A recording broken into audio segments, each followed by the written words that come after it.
কি তাদের মধ্যে একজন, যারা জীবনে কখনো না কখনো কারোর না কারোর দ্বারা কোনো না কোনো ভাবে আঘাতপ্রাপ্ত হয়েছে? যারা জীবনে কারোর না কারোর দ্বারা অবহেলার শিকার হয়েছে, কোনো না কোনো পর্যায়ে অপমানিত হয়েছে? তুমিও কি তাদের মধ্যে একজন? না, যদি তুমি এই লিস্টের অন্তর্ভুক্ত হয়ে থাকো, যদি তুমি এদের মধ্যে কোনো একজন হয়ে থাকো, তাহলে এটা তোমার জন্য সৌভাগ্যের। কারণ নিজেকে পরিবর্তন করার জন্যে জীবনে কখনো না কখনো কারোর না কারোর দ্বারা কোনো না কোনো ভাবে আঘাত পাওয়াটা জরুরি। জীবনে এমনও কিছু পরিস্থিতি আসাটা জরুরি যখন পরিবর্তন হওয়াটা প্রয়োজনীয় হয়ে ওঠে। জীবনে বড় কিছু করার জন্যে, ভালো কিছু করার জন্যে আঘাত পাওয়াটাও প্রয়োজনীয়। আর তোমার কাছে এই মুহূর্তে দাঁড়িয়ে একটা অনুরোধ রাখবো যে নিজের আঘাত, নিজের অপমান, নিজের অবহেলার জবাব কখনোই কথার মাধ্যমে দিও না, বরং সেগুলোকে কাজের মাধ্যমে দেওয়ার চেষ্টা করো। তার কারণ মানুষ রেজাল্ট দেখতে পছন্দ করে।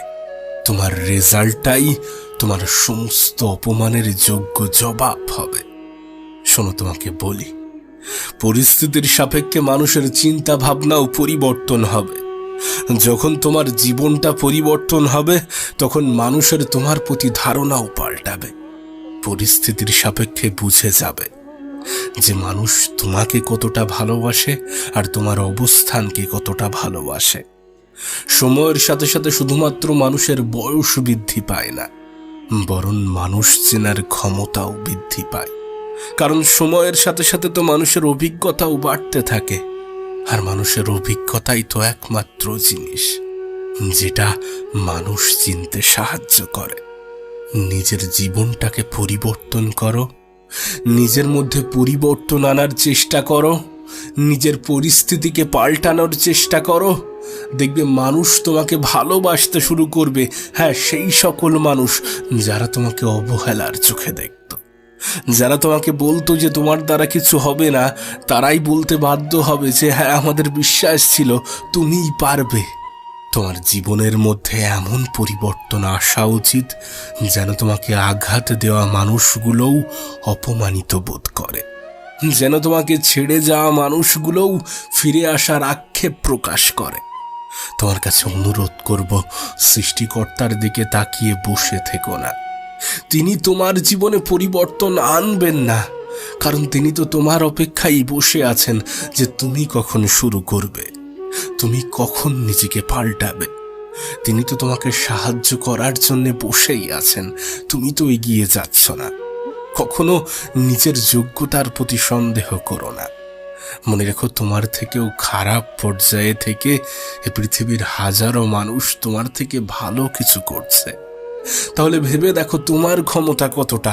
তুমি তো নিজের উপরে সন্দেহ করে নিজেকে দুর্বল করে ফেলো। এ পৃথিবীর পরিচালক কখনোই তোমাকে অযোগ্য করে পাঠাননি। তুমি যার কথা মনে করে, যে পরিস্থিতির কথা মনে করে এত বেশি দুঃখ নাও, এত বেশি কষ্ট নাও, হতে পারে তোমার জন্য এর থেকে ভালো কিছু অপেক্ষা করছে।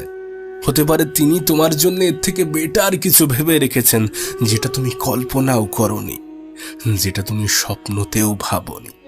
আর এই সমস্ত কিছুর পিছনে আঘাত শব্দটা ওতপ্রোতভাবে জড়িত। জীবনে আঘাত প্রাপ্ত হওয়াটাও জরুরি। অনেক মানুষের আঘাত তাদের জীবন পরিবর্তনের কারণ হয়েছে। আঘাত, অপমান, অবহেলা সফল ব্যক্তিদের জীবনের সাথে ওতপ্রোতভাবে জড়িয়ে থাকে। তুমি হয়তোবা শুনে থাকবে যে জীবনে কিছু পাওয়ার জন্যে কিছু হারাতে হয়। এটা যেমন সত্য, ঠিক তেমন এটাও সত্য যে জীবনে কিছু পাওয়ার জন্যে কিছু করতেও হয়। আর সেটা অবশ্যই অপেক্ষা নয়। অপেক্ষা করার সময় চলে গিয়েছে। এবার পরিশ্রম করার পালা, এবার পরিবর্তন করার পালা, এবার নিজেকে পাল্টানোর পালা, এবার অপমান করা মানুষগুলোকে কষ্ট দেওয়ার পালা। যারা চায় না যে তুমি সফল হও, তোমার জীবনটা সুখের হোক, তাদেরকে একটু কষ্ট দেওয়ার পালা। তোমার কি মনে হয়, যারা তোমাকে শত্রু ভাবে, তাদেরকে কষ্ট দেওয়ার জন্য বিশাল কিছু করার প্রয়োজন আছে? না, এমনটা নয়। বিশেষ কিছু করার প্রয়োজন আছে, আর সেই বিশেষ জিনিসটা হচ্ছে নিজেকে পরিবর্তন করা, নিজেকে একটু একটু করে উন্নত করা, নিজেকে সেই স্থানে নিয়ে যাওয়া যেখান থেকে তাদেরকে তোমাকে শুধুমাত্র দূর থেকেই দেখতে হবে, নিজেকে সেই স্থানে নিয়ে যাওয়া। আর আমার মনে হয় তোমার এই চেষ্টাটাই করা উচিত। আসলে আমরা জানি যে আমাদের জন্য কোনটা উত্তম, তারপরেও সেটা আমরা করতে পারি না, তারপরেও সেটার পিছনে আমাদের মন বসে না, তারপরেও সেটা করতে আমাদের মন লাগে না। হয়তোবা কিছু সময়ের জন্য মনে হয় যে না ঠিক আছে এবার থেকে করব, কিন্তু পরক্ষণে সমস্ত কিছু ভুলে যাই। এর পিছনের কারণ কি জানো? এর পিছনের কারণ হচ্ছে আমরা আমাদের কাজ করার জন্য সঠিক কারণটাই খুঁজে পাই না, ইম্পর্টেন্ট রিজনটাই খুঁজে পাই না। তুমি নিজেও জানো পরিবর্তন কতটা গুরুত্বপূর্ণ, কতটা ইম্পর্টেন্ট, কতটা প্রয়োজনীয় তুমি নিজেও জানো, তারপরেও তুমি করো না। তার কারণ কি জানো? কারণ তোমার জীবনে তোমার লক্ষ্যের থেকে ডিস্ট্রাকশনের প্রভাব অনেক বেশি। তাছাড়া তো নিজেকে পরিবর্তন করার জন্য অনেকগুলো কারণ আছে, তো একটা কারণ তো নয়। তোমার এই ডিস্ট্রাকশন যা কিছু হতে পারে, হতে পারে তোমার অতিরিক্ত বন্ধুর সংখ্যা, হতে পারে তোমার খারাপ সঙ্গ, হতে পারে তোমার লেজিনেস, তোমার অলসতা, ইনস্টাগ্রামের রিলস, ফেসবুকের রিলস, ইউটিউবের শর্টস, যা কিছু হতে পারে।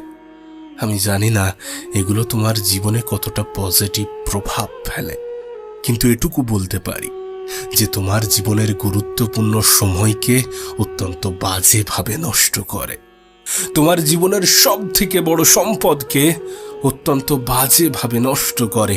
তাই এই সমস্ত জায়গায় নিজের সময় অপচয় করা বন্ধ করো। আবারও বলছি, পরিবর্তন করার জন্যে, নিজেকে পাল্টানোর জন্যে সামান্য ছোট্ট একটা আঘাতই যথেষ্ট। এ পৃথিবীতে সময়ের থেকে বড় কোনো সম্পদ নেই। তুমি যাদেরকে আজ বড় ভাবছো তারা প্রত্যেকেই বড় হয়েছে এই সময়কে সঠিক জায়গায়, সঠিকভাবে, সঠিক ক্ষেত্রে ব্যবহার করার মাধ্যমে। তাই এটাকে অন্তত নষ্ট করো না।